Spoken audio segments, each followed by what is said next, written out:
Esta es la tercera y última parte del vídeo titulado David Icke and Arizona Wilder, The Biggest Secret, el mayor secreto. David. ¿Dónde crees que encaja la historia de Diana en todo esto? En términos de ritual que conoces y el pasado de la familia real que conoces. ¿De qué iba todo eso que pasó en París? Arizona. Diana fue un sacrificio ritual, porque es nombrada tras la diosa Diana. Ella fue elegida desde antes de nacer para el propósito que sirvió. Yo entiendo muy bien y soy muy empática hacia Diana, porque de una manera es paralelo a lo que me sucedió a mí, en cuanto a servir un propósito. Tuvo 2 hijos y luego fue arrojada a un lado, y para su horror, encima, ya que ella nunca acudió a un ritual, ella sabía que algo estaba pasando y sabía lo que estaba ocurriendo. Y no se podía confiar en ella para que estuviese presente en un ritual, aunque yo pienso de todos modos que Diana no acudiría a un ritual. No pienso que fueran capaces de hacer que cooperase con esto. Porque ella de hecho vio por sí misma que esto estaba sucediendo después de casarse con Charles. David. Es posible que cuando Diana estuvo casada con Charles, aunque no atendiese a ningún ritual de sangre, que ella pudiera haberle visto a él o a algún otro convertirse en un reptil. Arizona. Mientras duermen, tienen tendencia a cambiar de forma. Han de mantener su forma conscientemente, y cuando duermen tienen la tendencia a no mantener la forma humana y se vuelven a la forma reptiliana.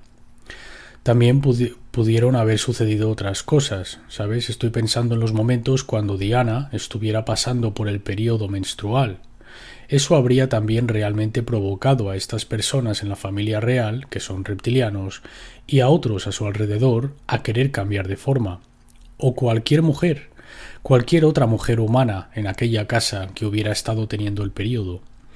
Ese olor de sangre causaría un cambio de forma momentánea. David.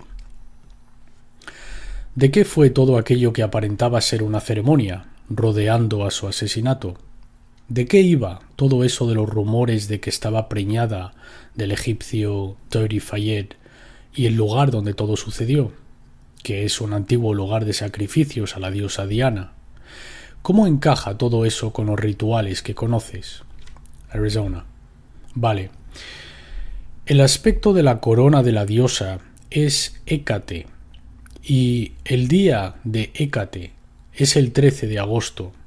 Y lo que es muy prevalente con los Illuminati y lo que han hecho con el druidismo y las religiones egipcias es que les gusta reflejar los números. Así que, por ejemplo, con la diosa Isis, su número es 18. Cuando lo reflejas en un espejo se convierte en 81. Y ese es el número de la hermana de Isis, Neftis. Neftis era considerada la hermana malvada de Isis.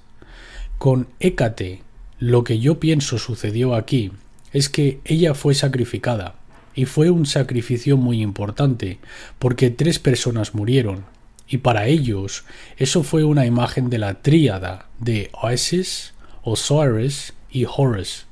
Horus siendo el niño no nacido de Dirty Fayed, que llevaba Diana. Tenía 3 meses de edad, que es otro hecho y número muy importante para ellos, el que tuviese 3 meses de edad.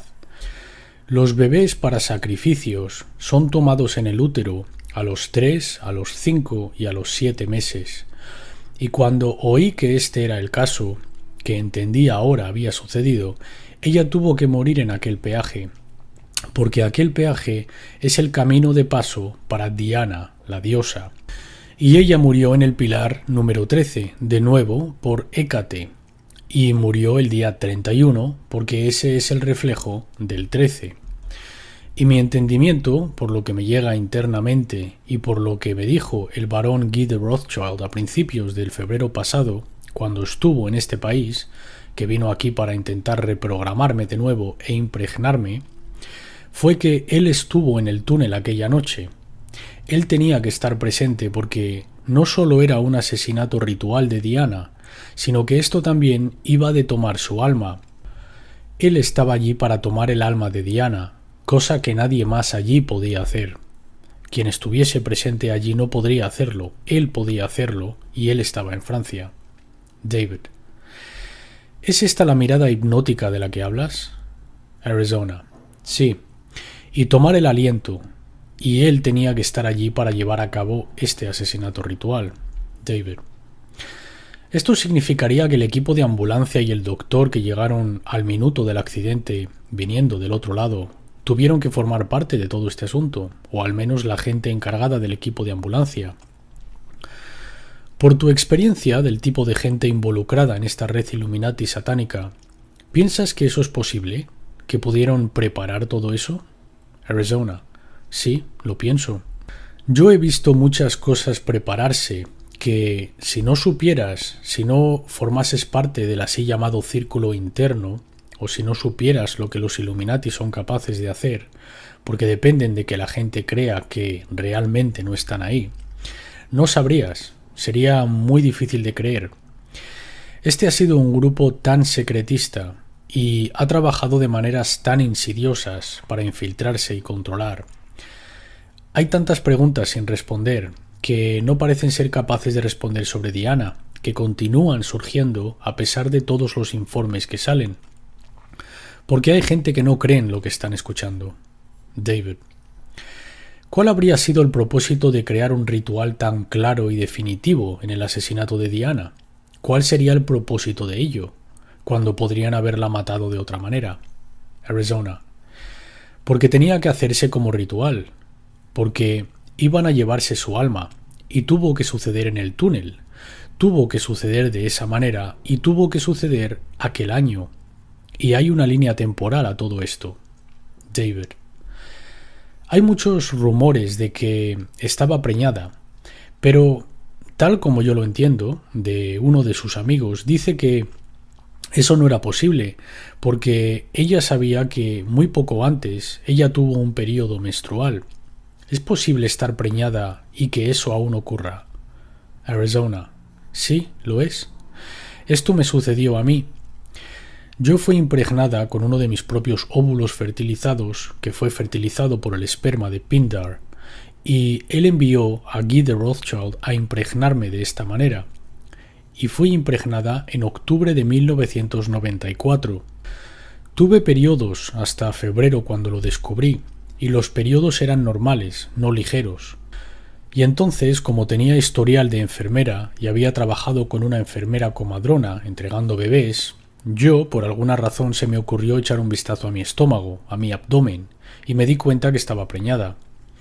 Entonces fui a ver a un doctor que verificó que estaba embarazada. Lo hizo mediante una prueba de sangre y de orina y un examen de ultrasonido.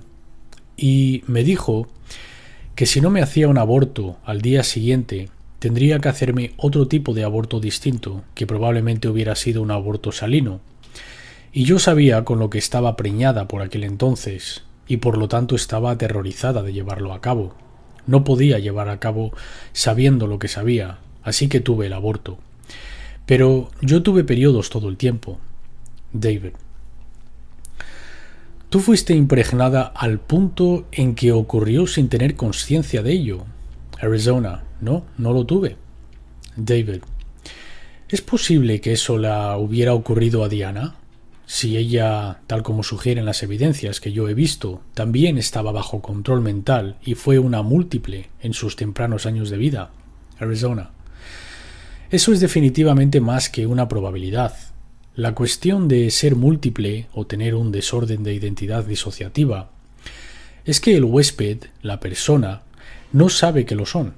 No saben que tienen tiempo perdido. Pero luego tienen amnesia para el tiempo perdido. Y no se dan cuenta del tiempo perdido. No se dan cuenta que cosas les están sucediendo. Ellas aparecen embarazadas, aparecen con marcas en sus cuerpos, que no saben cómo sucedió. Piensan que debieron de darse un golpe, cuando no fue así, de hecho, como sucedió. O quizás tienen marcas de agujas por haber sido agarradas y drogadas.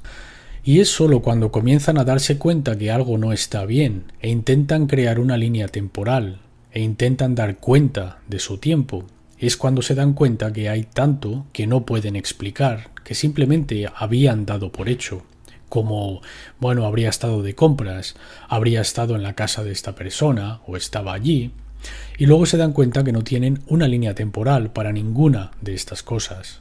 David: ¿piensas que los dos hijos de Diana eran los hijos del príncipe Charles? Arizona: yo no creo que William lo es. He oído que él era hijo de Charles. También he oído que era de otra persona, y creo que no es de ninguno de los dos. Creo que este niño, el príncipe William, es el hijo de Pindar, y que ella fue impregnada y que ella no se dio cuenta de ello. David: cuando miras la naturaleza del ritual donde tenemos a Osiris, que parece simbolizado por Dirty Fayed, y Oasis, simbolizada por Diana, presuntamente el bebé, obviamente simbolizando a Horus, una leyenda egipcia y ritual, ¿por qué recrear eso en un túnel de París en aquel momento? ¿Qué estaba diseñado a hacer mediante el simbolizarlo o lo que sea? Arizona: es para simbolizar, es parte de simbolizar, de preparando al mundo para reconocer al Horus que está a punto de venir sobre nosotros en el año 2000, dado que el año 2000 es la era de Horus y el renacimiento de Osiris. Y hay un sacrificio involucrado, y el sacrificio es la madre, y el sacrificio es este niño.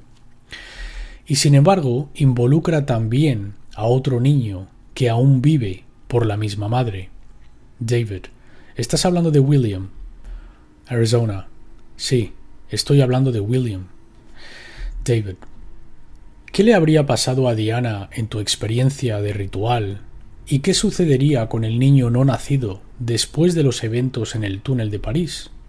Arizona: que Diana abandonó el túnel muerta. Ella no salió de aquel túnel viva. Ese ritual, ella tenía que morir en aquel túnel, y ellos tenían que llevarse su alma en aquel túnel, y tenían que llevarse el alma, o el alma que estuviese desarrollando, o la esencia desarrollándose del niño que aún no había nacido. Y en el hospital sigue lógicamente, de acuerdo con lo que yo sé sobre lo que hacen, que habrían extraído el útero y el feto de Diana, y eso se lo habrían llevado.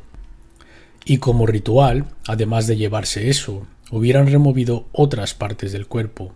David: ¿y hacer qué? Arizona: distribuirlas para altos miembros Illuminati para consumir, dado que este es un sacrificio ritual. David: algunas cosas extrañas sucedieron después de eso. Bueno, cosas extrañas sucedieron a lo largo de todo ello, pero desde luego la decisión fue tomada de que no sería enterrada en la iglesia local, donde ella quería ser enterrada, sino en una isla rodeada de árboles en el lago en el parque Althorpe. Y Earl Spencer, su hermano, reclama que mediante un sueño él fue inspirado a introducir 4 cisnes negros en el lago. Por lo tanto, desde, de nuevo, tu conocimiento del ritual, ¿qué significa todo eso? ¿Por qué hacer eso? Arizona: porque 4 cisnes negros tiene que ver con las 4 direcciones, 4 estaciones. Tienen que ver con sellar algo para toda la eternidad. Tener 4 de algo negro, como aquella figura del cisne en la mitología celta y también en la mitología druida. Negro es el color de Hécate. También uno de los aspectos de las diosas, de las 3 diosas, es esta llama negra o esta estrella negra. Y la llama negra significa hasta la muerte, y por lo tanto el color negro. Y en algún lugar ahí dentro habría una llama. David: las decisiones después de su muerte, de colocarla en una isla rodeada de árboles en un lago, y los 4 cisnes negros, fueron tomadas, al menos en la superficie, llevados a cabo por su hermano, Earl Spencer. ¿Tú tienes alguna experiencia de él? Arizona: yo he visto a Earl Spencer en rituales. Él está definitivamente ligado a ello. Su familia ha sido parte de esto. Ella es parte de este linaje. Yo no le he visto a él cambiar de forma, pero él está atado a ello. David. ¿Le has visto en rituales mientras los sacrificios toman lugar? Arizona. Sí, así es. David. ¿Y su padre? ¿Tienes algún conocimiento de él? Arizona. Su padre estaba presente en rituales. Su padre tendría que haber estado involucrado mucho antes de que hubiese nacido Diana para que ella hubiera sido involucrada. Viendo sus acciones después de que ella se hubiera casado, lo de cortarse a sí misma, siendo anoréxica, siendo bulímica, estos son tan indicativos de alguien que ha estado involucrado en control mental, que ha sido herida y ha sido forzada a seguir la programación en la mente. Esto hubiera comenzado cuando ella era una niña pequeña y su padre habría estado involucrado. David. Así que se la hubieran metido en este flujo de control mental desde que nació, presuntamente hubieran sido capaces de dar forma a los eventos desde aquel mismo momento hasta aquel 13º pilar. Arizona. Sí, sí. Cuando alguien se convierte en lo que llamamos un desorden de personalidad múltiple o desorden de identidad disociativa, hay muchos programas que son inducidos, que pueden ser inducidos en cualquier momento. Tienes la maquinaria establecida cuando eres un niño muy pequeño y a medida que crecen pueden instalar programas en cualquier momento y tener distintas partes albergando distintos programas y se pueden hacer que hagan prácticamente cualquier cosa. Se les enseña cosas tales como la luz roja es luz verde, atraviesa la luz. Conducen más rápido de lo que creen. Son capaces de memorizar o ver simplemente ojeando algo e inmediatamente dar con el punto preciso de lo que están buscando por alguna razón. O pueden memorizar números de teléfono con tan solo una ojeada. David. El coche se estrelló contra el 13º pilar conducido por Henry Paul, quien desapareció durante 3 horas aquella noche. Un hombre que se ha conectado tanto con la inteligencia británica como con la inteligencia francesa. Dada la obsesión con el número 13, va más allá de la coincidencia que con todos esos pilares en el túnel se estrellase en el número 13. Es posible controlar la mente de alguien como la de Henry Paul, de manera que, yendo a alta velocidad, pudiera escoger el 13º pilar. Arizona. Sí, sí lo es.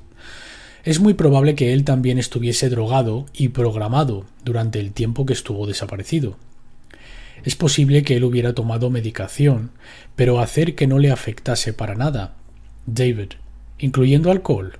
Arizona. Alcohol también, sí. Y quizás luego, o no, le hubiera afectado, dependiendo de si ese era el programa para que le afectase. Pero puede que no afecte a alguien para nada.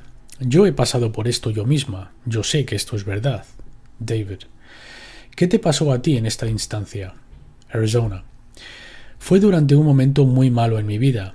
El momento en cuestión del que hablo fue cuando mi entonces marido me dijo que él quería el divorcio.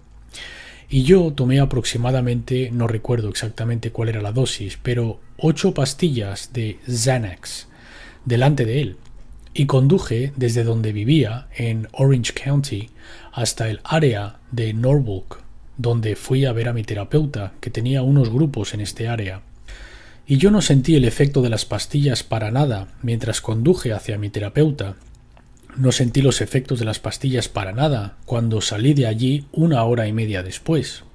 Y no tuve ningún accidente de coche, no fui parada y mis habilidades de conducción eran muy buenas.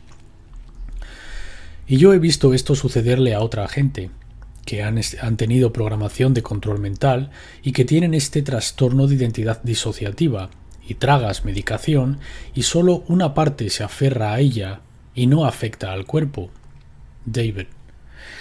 Así que, si estás en un compartimento que no está conectado a tomar las pastillas, ¿no estás afectado por ellas? Pero si fueses colocado en aquel compartimento que, digamos, tomó las pastillas, entonces serías afectado por ello. Arizona. Sí. Y también lo que pueden hacer contigo es tener un montón de alters, de personalidades alternativas, alineadas en fila, donde, vale, tú estarás fuera desde este punto a este punto, y luego tú esta próxima parte, saldrá desde este punto a este punto, y pueden continuar así. Sería una cosa muy complicada y larga, pero pueden alinearlas así también.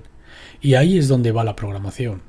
David: ¿podrías pensar que esto puede dar explicación a la aparente misteriosa lectura de alcohol de Henry Paul, que era equivalente a 8 whiskies escoceses en un estómago vacío?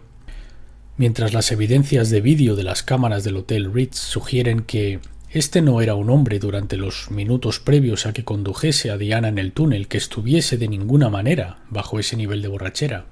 Arizona: sí, eso podría dar una muy buena explicación a lo que ocurrió. Con este tipo de programación de control mental que hacen, una vez que entras en aquel modo en el que te quieren, puedes ser herido y estar bajo mucho dolor, o puedes ser drogado hasta la médula, o beber demasiado, y aparentas no tener ningún tipo de dolor, perfectamente estable, y no lo sientes, te sientes bien. David: la gente lo encontraría difícil, viniendo desde su propia experiencia de observación, que alguien pudiera conducir un coche dentro de un túnel a una velocidad considerable y seleccionar un pilar determinado. ¿Cómo es esto posible para programar a alguien a que haga esto? Arizona: porque aquel alguien ha sido enseñado y programado y enseñado y programado durante bastante tiempo. ¿Cómo lograr esto a una velocidad muy rápida? La mente trabaja muy rápidamente.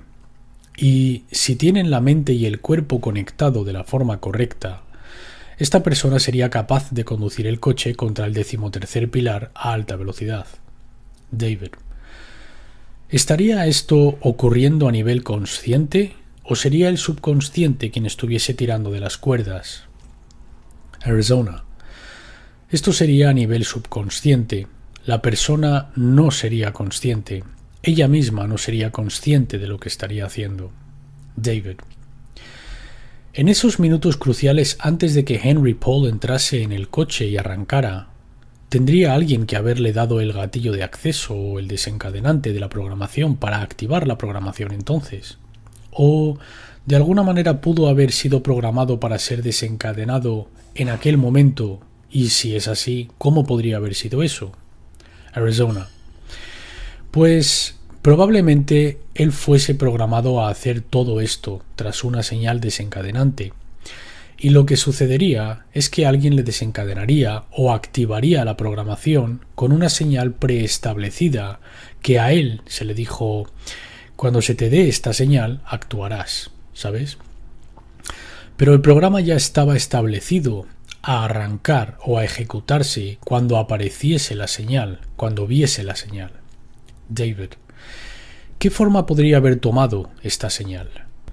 Arizona: podría haber sido un signo de manos, podría haber sido un apretón de manos, podría haber sido un color que él vio que fuese destellado delante de su cara, podría haber sido cierta persona haciendo cierto signo de manos. Lo más probable es que hubiera una persona presente a la que él debería de reaccionar cuando esta persona dijese algo o le hubiese dado una señal de alguna manera.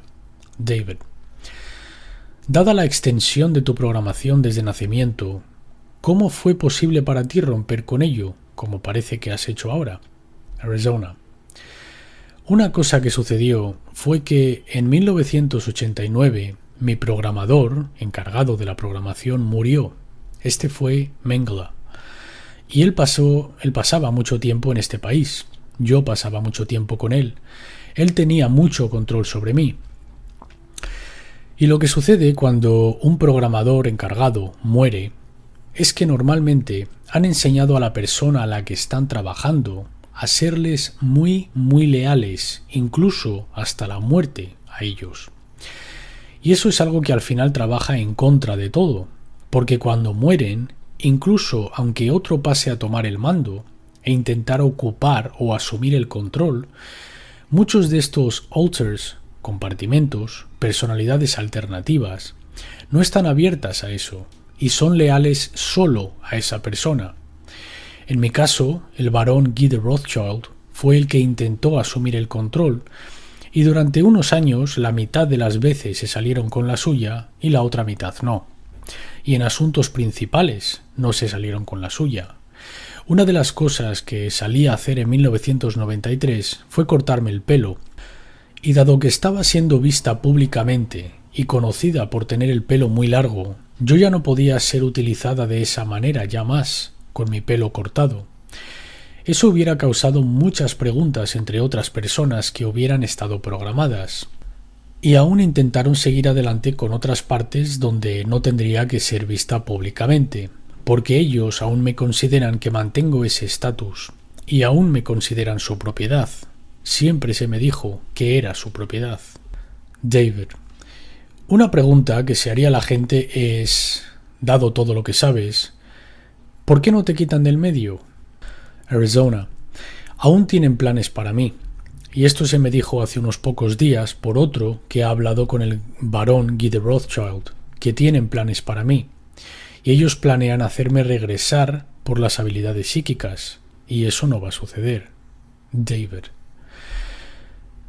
con la poca de cinta que nos queda, ¿podríamos cambiar el tema hacia las joyas que tienes aquí a la izquierda? ¿Qué es eso? ¿Son parte de los rituales en los que estuviste involucrada? Arizona: este es un anillo de niños de oro blanco de 14 quilates con un diamante en el centro de un hexágono, o forma hexagonal, que parece un hexágono si pudieras ver de cerca el diamante.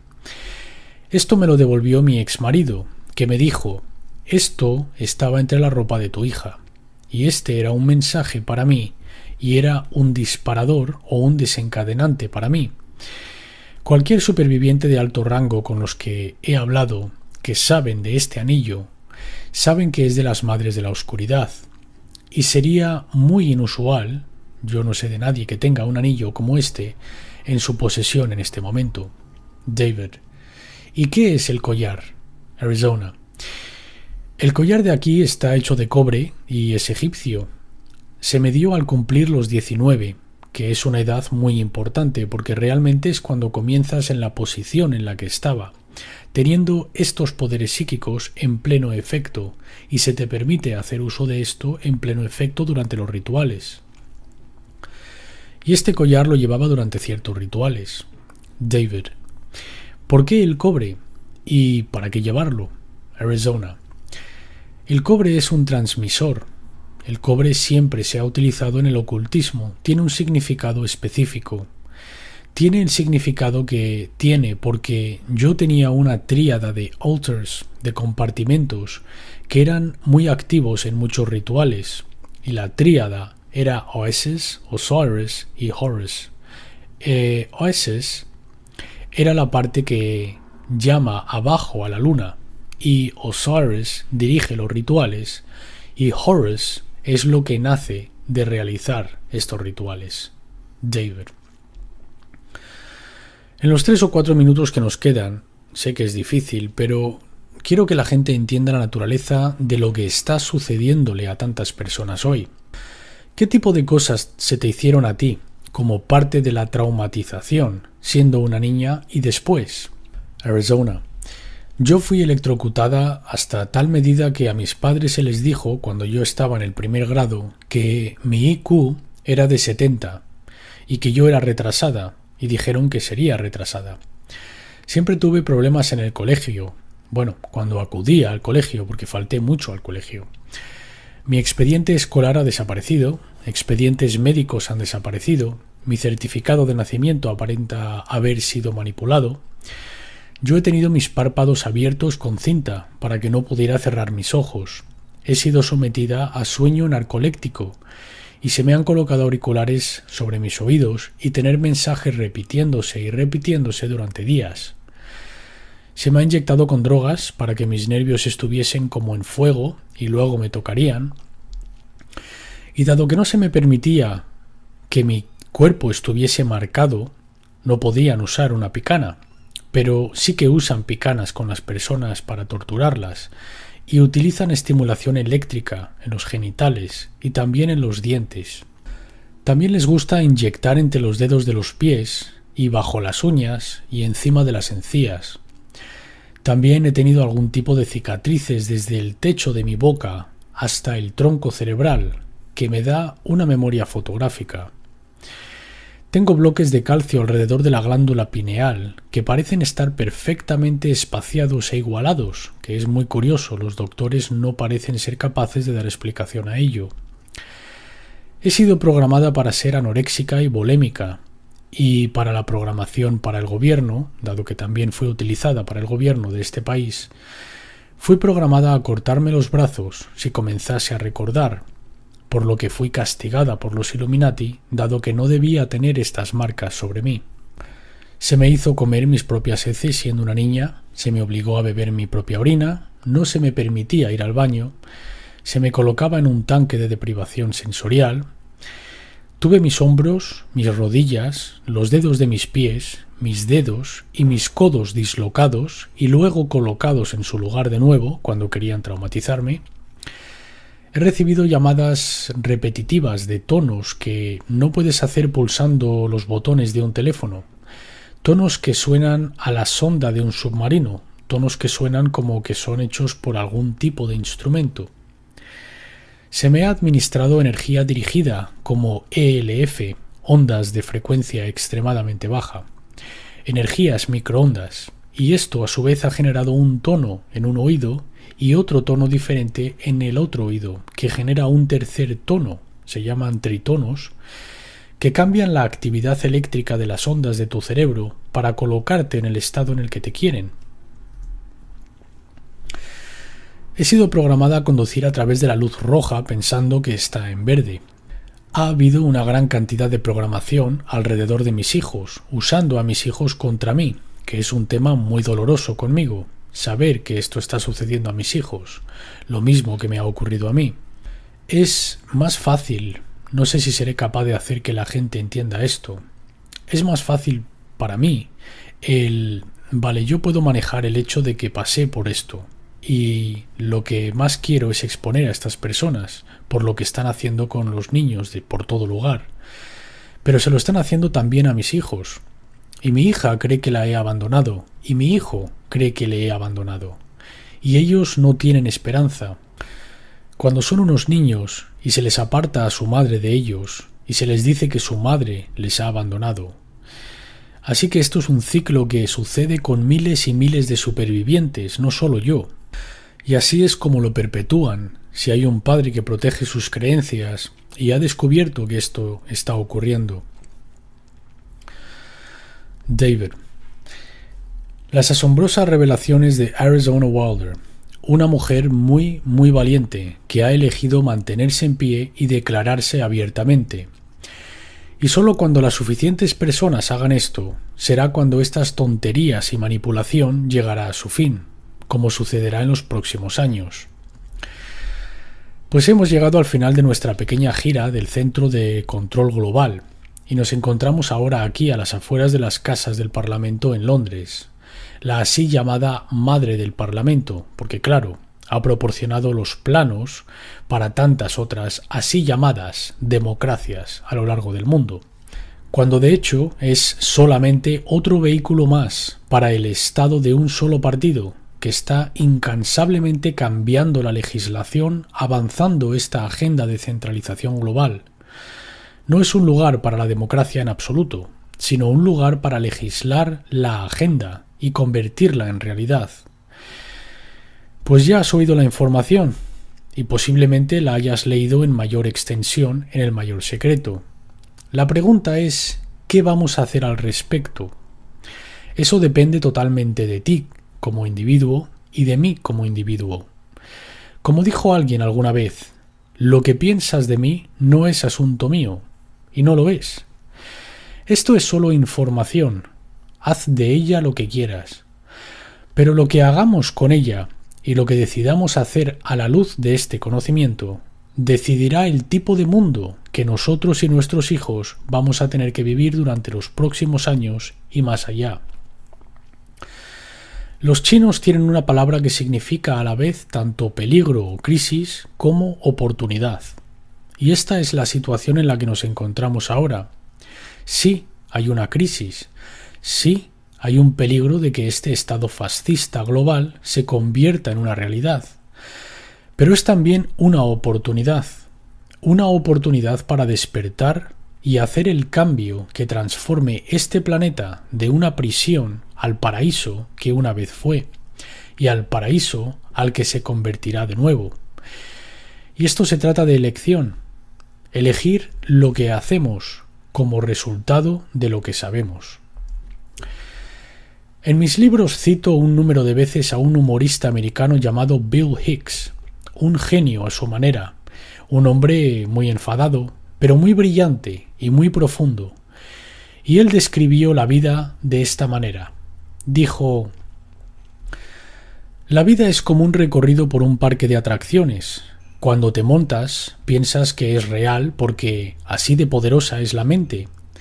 La atracción va hacia arriba, hacia abajo, da vueltas y vueltas, te da emociones y escalofríos, y tiene mucho colorido, y es muy ruidosa, y es divertida durante un rato. Algunos llevan montados mucho tiempo y recuerdan, y nos llegan y nos dicen: nunca tengas miedo, porque esto es solo una atracción. Y matamos a esas personas. Que se calle. Tengo mucho invertido en esta atracción. Calladlo. Mira mi ceño fruncido de preocupación, mi familia y mi cuenta bancaria. Esto tiene que ser real. Es solo una atracción. Pero siempre matamos a esos buenos hombres que intentan decirnos eso y dejamos que los demonios hagan lo que quieran. Pero no importa, porque solo es una atracción y podemos cambiarla cuando queramos. En otras palabras, es solo un reflejo de nuestras propias aptitudes. Y para cambiar, como dijo Bill Hicks, no hace falta grandes cuentas bancarias. Solo es cuestión de una decisión ahora mismo entre el miedo y el amor. El miedo es la palabra de 5 letras que ha controlado este planeta y esta raza humana durante miles de años. Amor es la palabra que nos liberará. Y esa es la elección a la que nos enfrentamos ahora.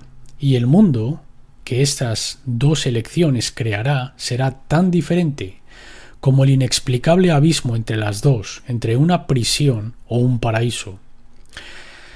Solo quiero decir una cosa más antes de terminar este vídeo.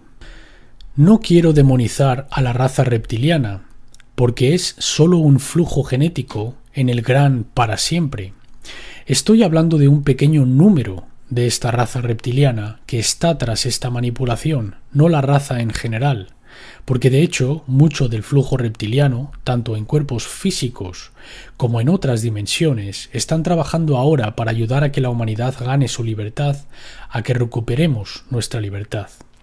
También me gustaría agradecer una vez más a Arizona Wilder por tener las agallas de mantenerse en pie y hablar su verdad. Si la suficiente gente hace esto, entonces este castillo de naipes, porque al final eso es todo lo que es, se viene abajo. Me gustaría también agradecer a mi amigo Brian Desborough por ayudar a Arizona y por su propio compromiso a la verdad. Estamos ante un cruce de caminos en la evolución de la raza humana, o un cruce de todos modos. La buena noticia es que hay un despertar global que está sucediendo. Yo he hablado en unos 20 países durante los últimos 18 meses. La gente está despertando.